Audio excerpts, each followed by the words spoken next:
கற்றது உலகளவாகவும் கல்லாதது கைமண்ணளவாகவும் இருக்கட்டும். இந்த வீடியோவில் நான் 4 இன்சிடென்ட்டை சேர்த்து பேச போகிறேன்.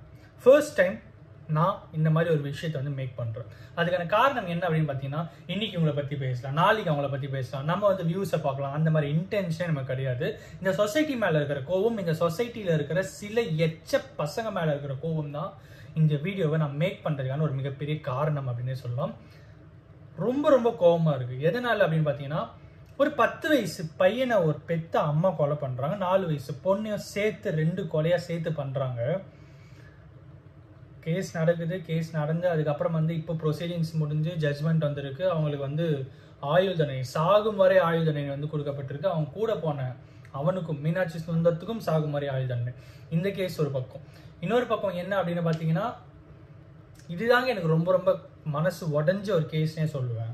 அது இப்போதான் ஸ்டார்ட் ஆச்சு. போன வாரம் தான் அந்த சம்பவம் நடந்தது. ஒரு 6 வயசு பொண்ணு, அந்த பொண்ணோட அப்பா அம்மா சண்டை போட்டுக்கிறாங்க. அவங்க 2 பேர் பிரிஞ்சிருக்காங்க. அந்த டைம்ல அந்த பொண்ணு கிட்ட கேட்கறாங்க, நீ யார் கூட இருக்க போற அப்படின்னு கேட்கும்போது அந்த பொண்ணு அப்பா கூட இருக்க அப்படின்னு சொல்லி அந்த பொண்ணு சொல்லுது. உன்னை நம்பி தானடா அந்த பொண்ணு வந்துச்சு, இல்ல உன்னை நம்பி தாண்டா வந்துச்சு. உன்னை நம்பி உன் பொண்டாட்டியை தான் உன்னால காப்பாற்ற முடியல, உன்னை நம்பி உன் பொண்ணை கூட உன்னால காப்பாற்ற முடியல.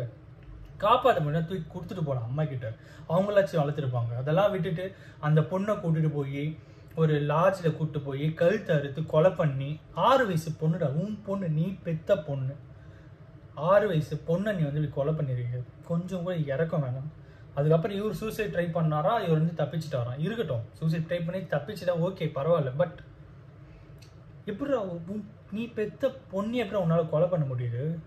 இல்லை நான் கேட்குறேன், தெரியாம தான் கேட்குறேன், இல்லை நான் தெரிஞ்சே கேட்குறேன் கூட வச்சுக்கோங்க. நீ பெத்த பொண்ணு தானே, எப்படி அவ்வளோ ஈஸியாக உன்னால கொலை பண்ண முடியுது? அது ஒரு சம்பவம்.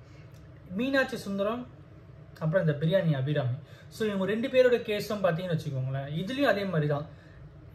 நீ பெத்த பொண்ணும் பையனும் தானே, உன்னை நம்பி தானே நீ கொடுக்குற உணவு உணவாக நினச்சி அந்த குழந்தை சாப்பிடுது.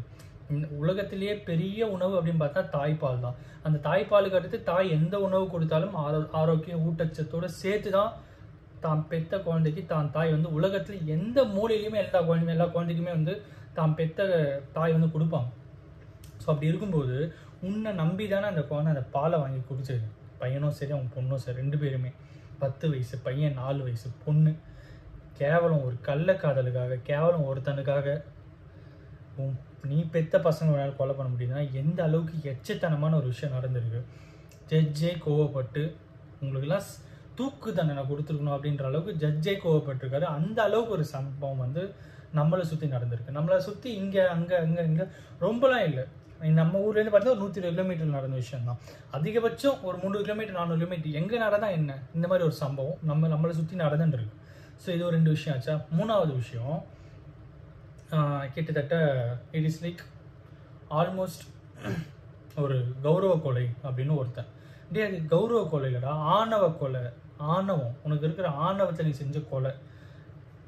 அக்கா லவ் பண்ணுறாங்க, லவ் பண்ணல, ஃப்ரெண்டாக இருக்காங்க, அது அவங்களோட சம்மந்தப்பட்ட விஷயம், அது அவங்களோட ப்ரைவசி. அது என்னதான் உன்னோட சொந்த அக்காவாக இருந்தாலும் சரி, பெத்த அப்பா அம்மாக்கே ஒரு 17 ஏஜுக்கு மேலே போனால் உரிமை இல்லைன்னு சொல்லி தான் நம்ம இந்திய சட்டம் சொல்லுது. சரியா? ஸோ ஒரு பொண்ணோ சரி ஒரு பையனோ சரி அவங்க மேஜர் ஆகிட்டாங்கன்னா அவங்க டெசிஷன் அவங்க தான் எடுக்கணும் அப்படின்றதான் நம்மளோட இந்திய அரசியலமைப்பு சட்டமே சொல்லுது. அதெல்லாம் இருக்கும்போது நீ யார் வேற ஒருத்தனை போய் கொலை பண்ணுறதுக்கு?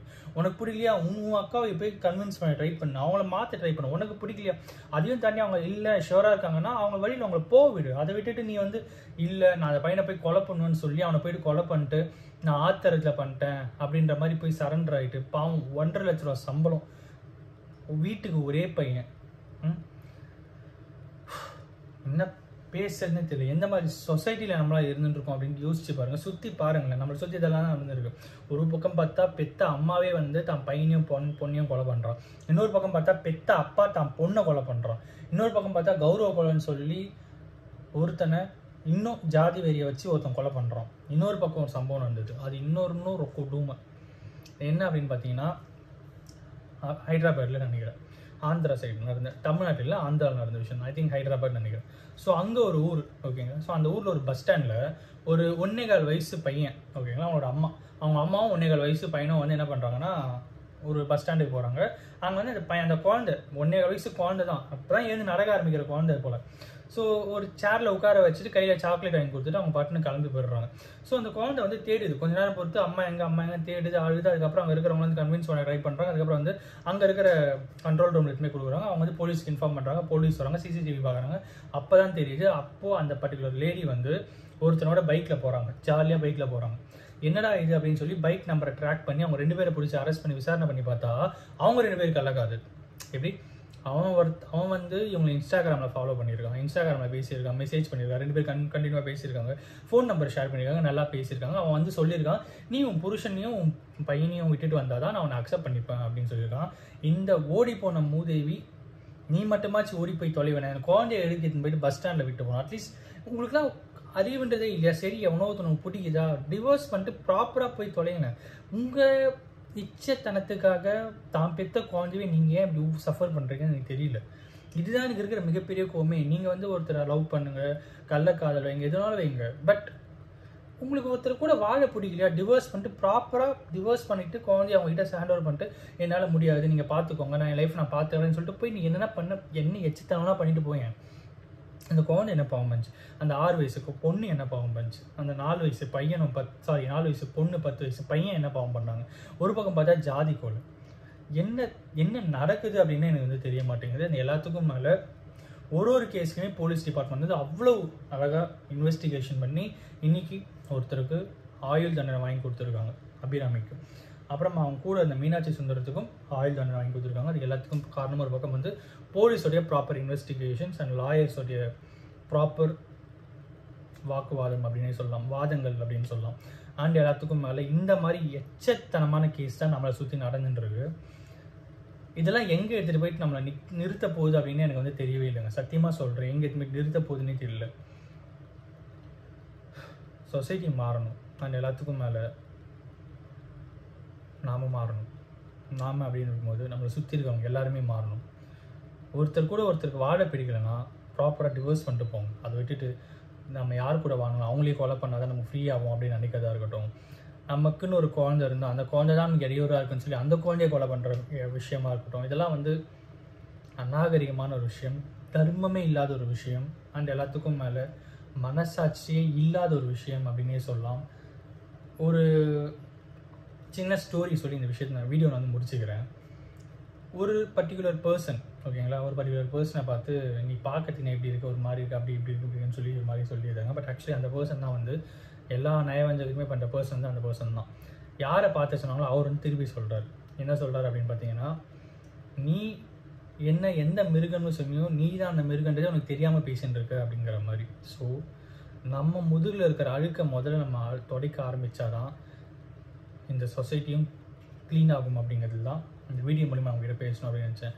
நம்ம முதுகில் இருக்கிற அழுக்கை பார்க்காம முதுகில் இவ்வளோ அழுக்கு இருக்குது, முதுகில் இவ்வளோ அழுக்குன்னு சொல்லின்னு மற்றவங்க மேலே கம்ப்ளைண்ட்டை ப்ரைஸ் பண்ணுறதை விட்டுட்டு நான் இப்படி இருக்கேனா, சரி ஓகே, நான் அது எனக்கு என் லைஃப் நான் இதை பார்த்துன்னு போகிறேன் அப்படின்னா எதுக்கு இந்த தேவையில்லாத கொலைங்க, ஒரு குழந்தையோட உயிரை பறிக்கிறது. பாவம் அந்த குழந்தைங்க என்னடா தப்பு பண்ணிச்சு. அபிராமி கேஸும் சரி, அந்த 6 வயசு பொண்ணை ஒருத்தன் கொலை பண்ண பார்த்தீங்களா, அப்போ அவங்க கேஸும் சரி. உங்களை நம்பி வந்த பசங்க தானடா அவங்களே எப்படி அவங்களால கொலை பண்ணுறதுக்கு மனசு வருது. நீங்கள் கொடுக்குற உணவு தானே அந்த குழந்தைங்க நல்ல உணவு நினச்சி சாப்பிட்டு செத்து போயிருக்குங்கடா. அப்படி சரி ஓகே. அண்ட் தயவு செஞ்சு மாறுங்க அப்படிங்கிற ஒரு விஷயத்த மட்டும் தான் இந்த வீடியோவில் உங்களுக்கு நான் சொல்லணும் அப்படின்னு நினச்சேன். இந்த வீடியோ யாருன்னா ஒருத்தருக்காச்சும் நாலேஜ் ஷேரிங்காக இருந்து அவங்க இந்த மாதிரி விஷயத்துலேருந்து வெளியே வருவாங்க அப்படிங்கிற ஒரு மிகப்பெரிய நம்பிக்கை, வேண்டுதல், ப்ரேயர்ஸ் அண்ட் எல்லாமே சொல்லி வீடியோ முடிக்கிறேன். Thank you so much.